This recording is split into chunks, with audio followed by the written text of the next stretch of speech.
Bom dia, sétimo B. O nosso conteúdo da semana será sobre a doença de Chagas, tá? Então, nós trabalharemos aí só doença de Chagas. Então, o que é, quem transmite, seus sintomas, como evitar, né? Enfim, nós trabalharemos todo o contexto, tudo que está envolvido com a doença de Chagas, certo? Nas orientações aqui, pessoal, o que tem de novo aqui é que não é necessário copiar os textos, mas eu preciso que, para que vocês entendam, vocês leiam com muita atenção. Caso vocês consigam, é importante que vocês tenham esse material impresso, tá? E colado no caderno. No livro, vocês encontram todo o conteúdo na página 69 do livro, tá bom? Nós começaremos aqui falando sobre o que é a doença de Chagas.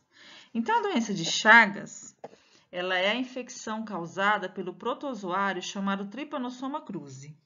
Tá? Então, esse Trypanosoma cruzi, como vocês podem observar, ele é um nome científico, a gente já viu o nome científico. Então, o nome científico é composto de dois nomes, né? A nomenclatura binomial, onde o primeiro nome indica o gênero e o segundo nome indica a espécie. Então, quem é o causador da doença de Chagas? É um protozoário chamado Trypanosoma cruzi.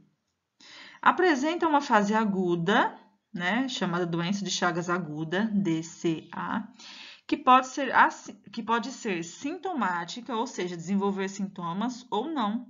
Então, essa fase aguda, ela pode ser uma fase que tanto a pessoa possa se sentir mal, quanto ela não desenvolve sintoma nenhum também. E na fase crônica, ela pode se manifestar nas formas indeterminada, cardíaca, digestiva ou cardiodigestiva. Então, é uma doença que pode sim levar à morte, que pode atacar os sistemas cardiovascular, digestivo ou até mesmo os dois juntos. Então, é uma doença bem séria, tá? Quais são os sintomas da doença de Chagas, pessoal? A doença de Chagas, ela pode apresentar sintomas diferentes nas duas fases que se apresenta, né? Que a gente já falou, que é a fase aguda e a fase crônica. A fase aguda, que é a mais leve, a pessoa pode apresentar sinais moderados ou até mesmo não sentir nada.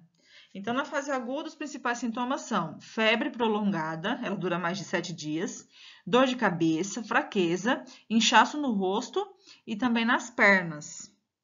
E na fase crônica, a maioria dos casos não apresenta sintomas, porém, algumas pessoas podem apresentar problemas cardíacos, né, que envolvem o coração, como a insuficiência cardíaca, e problemas no sistema digestório.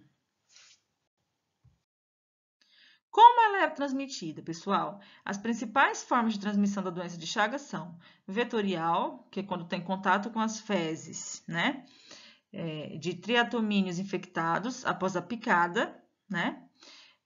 Esses triatomíneos são insetos popularmente conhecidos como barbeiro. Na sequência, eu deixo uma foto para vocês dele, tá? Pode também ser transmitido via oral, que é quando vocês ingerem alimentos contaminados com parasitas provenientes de triatomíneos infectados. Tem também a forma de transmissão vertical, que ocorre pela passagem de parasitas de mulheres infectadas por Trypanosoma cruzi para seus bebês durante a gravidez ou parto, por transfusão de sangue ou transplante de órgãos de doadores infectados a receptores sadios. Então, a pessoa sadia que precisa de um órgão, ela recebeu o órgão de uma pessoa que tem a doença, ela também vai ter a doença, né? Porque aquele órgão está contaminado, ou até mesmo o sangue. E de forma acidental também, que é pelo contato da pele ferida ou de mucosas com material contaminado durante a manipulação em laboratório ou na manipulação de caça. O período de incubação da doença de Chagas, ou seja, o tempo que os sintomas começam a aparecer, é dividido em algumas formas. Então, na transmissão vetorial, de 4 a 15 dias após você estar contaminado, começa a aparecer o sintoma. Na transmissão transfusional ou de transplante, que envolve o sangue ou órgãos, de 30 a 40 dias ou mais. Na transmissão oral, que é quando você ingere, né, o alimento contaminado, de 3 a 22 dias após a ingestão, né, desse alimento contaminado.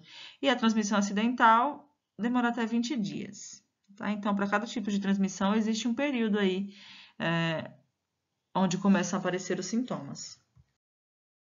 Aqui eu deixei para vocês o triatoma, que é o barbeiro, tá? É o vetor da doença, quem transmite. Ele tem essa forma aqui, tá bom? Ele é desse jeito aqui. E talvez vocês tenham até visto já um bichinho desse andando por aí, né? Ou parecido com ele. Como que se previne a doença de Chagas, pessoal? Quando o morador encontrar triatomínios no domicílio, o que ele deve fazer? Não pode esmagar, apertar, bater ou danificar o inseto. Tem que proteger a mão com luva ou saco plástico, né, para retirar ele dali. Os insetos deverão ser acondicionados em recipientes plásticos com tampa de rosca para evitar a fuga, preferencialmente vivos, tá? Sem matar. É igual quando a gente acha um escorpião, que a gente prende ele no potinho, então tem que fazer isso também com esse vetor. Amostras coletadas em diferentes ambientes, seja no quarto, na sala, na cozinha, deverão ser guardados separadamente em frascos rotulados com as seguintes informações: a data e o nome do responsável pela coleta, né? Quem coletou, que dia foi isso, o local, aonde foi, se foi na sala, no quarto, na cozinha, e o endereço também da residência. Em relação à transmissão oral, as principais medidas de prevenção são intensificar ações de vigilância sanitária e inspeção em todas as etapas da cadeia de produção de alimentos, com especial atenção ao local de manipulação de alimentos, porque pode ser que o bichinho passe ali e a pessoa nem veja, né? Instalar a fonte de iluminação distante dos equipamentos de processamento do alimento, realizar ações de capacitação para manipuladores de alimentos. Resfriamento ou congelamento de alimentos não previne a transmissão oral por Trypanosoma cruzi, mas sim o cozimento, quando a gente cozinha o alimento, quando faz pasteurização e quando faz liofilização. É quando a gente consegue deixar esse animal, esse inseto, neutro, né? Então, o cozimento é uma das maneiras mais eficazes aí de prevenir a transmissão oral por Trypanosoma cruzi.